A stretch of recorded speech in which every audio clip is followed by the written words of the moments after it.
So back in October, I was invited on a hiking trip in Seoul. We were going to be visiting the Namsan area, famous for, of course, Namsan Tower. But we were also going to get a unique opportunity to see a new outdoor museum before it was opened up to the public in November. So if you're watching the video now, this place might already be open to the public. But that's where we're gonna go today, so let's go ahead and head up to Seoul.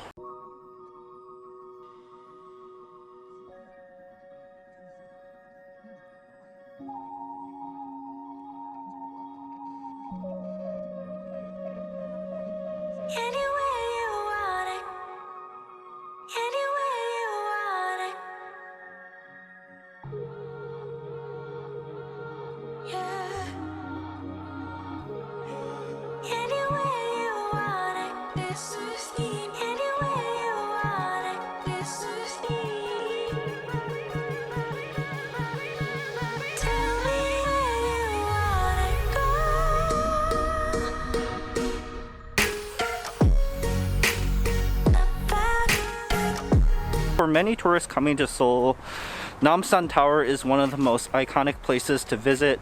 Once you're up there, you can see all around the city if it's on a clear day. Sometimes due to the pollution, it's kind of hard to see everything, but it's still worth the visit to go up there and explore. So the first time that I went to Namsan Tower, I actually took the cable car up. I looked at how high we were going to be going, and the hike up at the time really wasn't going to be for me. But this time I did hike up with a group of new friends that I met on this trip. It was my first time really going on the city wall, which is known as Hanyang Doseong. I might have mispronounced that, but Hanyang was the old name of the capital before. And during the Joseon Dynasty, when King Taejo overthrew the Goguryeo kingdom and started the Joseon Dynasty, he had the city walls actually constructed during that time in just before the 1400s. I think in 1396 he had a bunch of laborers come together and they actually constructed the wall in about 100 days. Of course, with rapid construction, the wall's not going to last forever, and throughout the Joseon Dynasty, the walls have actually been repaired and rebuilt a total of 4 times. And at this outdoor museum that we went to, you could actually see the different layers that were built over time and kind of see how the construction methods changed throughout the different kings that had their different technologies used. The unique aspects about visiting this outdoor museum is that if you see any of the palaces or other structures around the city, they've been restored over the years to preserve them better. So you can even see the original structure from 1396, the original stonework of the walls, and they've kind of exposed that so that you can see throughout history what was going on. On this trip we got to have an English tour guide, so when you're headed here you can actually, depending on the COVID situation, you can reserve a tour. I don't believe it costs anything to have a tour guide, but they'll have it in English, I think Chinese and maybe Japanese to start. But they'll take you through this outdoor museum and explain the history behind it, how it was constructed, and it was a really cool experience to be able to see. One of the things that really stood out to me on this tour was that each of the different sections of the wall were assigned to a group of people from a certain city or county or village, and their names were put on the wall. So if something happened to that wall, like either poor construction or damage caused it to collapse and it needed to be rebuilt, people from that area would have to come back and fix the wall. And another new piece of information that I didn't know about Namsan is that during the Japanese colonial period in the early 1900s, at the top of Namsan there was actually a very large Shinto shrine complex built there.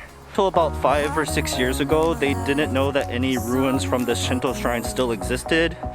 After World War II, when the Japanese lost, they actually took back a lot of the structures and artifacts back to Japan because they were afraid that the Koreans would either tear them down or desecrate them. So when they uncovered these ruins about 5 years ago, they were actually surprised that they were still there. Because of course they had pictures and stuff from the 1900s showing the massive complex, but they didn't realize that any part of it was still there. So to be able to see that preserved, there was a lot of controversy at first, but they decided to preserve those ruins as well so that people visiting could see history from both sides, and even this darker part of Korean history can be seen by visitors, and they can kind of experience what went on during this time. Because a lot of these old Joseon structures, and even the older ones, not only were some of them damaged or destroyed by the Japanese colonial period, but also when South Korea was modernizing after the Korean War, a lot of the old ancient structures were actually destroyed to make way for new modern buildings because they needed housing for all of these different Korean people. And a lot of these old structures like the Hanyang and stuff were lost to make way for apartments that could house more people.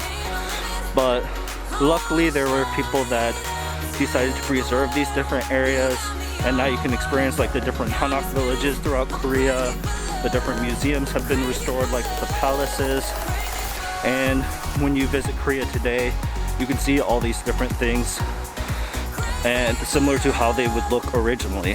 Hiking on the Namsan part of the Hanyang Doseong was a little bit steep. I don't think it was as bad as what some of the other areas were, but it was really cool to be able to talk with the tour guide, and they also had an expert on the wall come and talk to us as well, kind of get our feedback on the tour program so that they can improve it for when foreigners and other Koreans are able to visit. And even for the Korean people that were on the trip with us, a lot of this history and stuff wasn't really known by them either. So it was a really unique experience for both foreigners and Koreans alike to be able to learn a part of the city's history that might have been lost if these people haven't preserved it over time. Of course, while you're here, you can also explore Namsan Tower itself. We'll go ahead and explore that in another video, but they have different restaurants and stuff up there, and you can see a pretty good view of the city. And similar to the bridge in Paris where they have the love locks, a lot of people will come to Namsan Tower and write their initials of them and their loved ones together and put the locks on the different fences and stuff that are up on Namsan Tower. You've probably seen them in different K-dramas and other programs. But there's a lot to see and do in Seoul, so once COVID's over, if you have an opportunity to visit Seoul and other parts of Korea, I really encourage that. Whether it's 1 week or 2 weeks, it's gonna be a really unique experience. And I've been here for almost 2 years and I still haven't seen close to everything at all. There's still lots that is a brand new experience for me as well. So if you enjoyed the video, go ahead and give it a like. Make sure that you're subscribed. The next video will probably be the Namsan Tower video, where we'll go ahead and walk around there. If you have any parts of Korea that you really want to see, go ahead and let me know in the comments as well. And then until next time, this is Harold with Sapphire Teaches You Travels. Teach, learn, and explore.